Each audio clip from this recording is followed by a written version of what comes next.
ఈ హల్లెలూయా చెప్పడానికి కూడా ఒక మాట మీకు చెప్పాలి. ఒక రోజుని మా ఇంట్లో జరిగిన ఒక చిన్న ఇన్సిడెంట్. మమ్మీ మమ్మీ నీకు ఎంతసేపు ప్రార్థన ప్రార్థన ప్రార్థనే అంటావు మమ్మీ అని మా పాప అనేది. సరే మరి ఏం చేయాలా? అవును ప్రార్థనతోనే కదమ్మా మన బలము. ఎంతసేపు చర్చి చర్చి అంటావు కదా మమ్మల్ని. అవును మా అలా వెళ్ళాలి దేవుని సన్నిధికి. కానీ పాప తెలియదు కదా, చిన్న పాప కదా. సరే మరి ఏం చేయాలా అని ప్రార్థన చేసుకుంటే మనకు ధైర్యము తెలివి వివేకమని పుట్టిస్తాడమ్మా అని అనేది పడుకున్నాం ఆ రోజు. ఆ నైట్ పాప పొద్దుట లేసిపోయి నాకేం చెప్తుంది తెలుసా?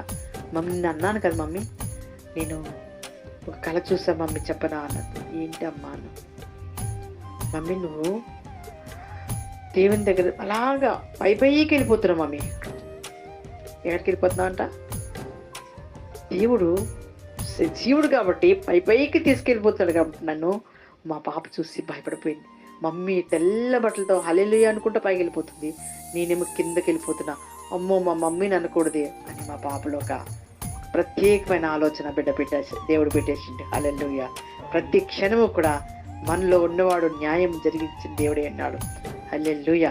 పరిశుద్ధాత్మ దేవుడు గొప్ప ఘనతగా నిన్ను మీ అందరినీ పెట్టబోతున్నాడు. ఈ రోజున ఘనమైన బిడ్డగా పెట్టబోతున్నాడు.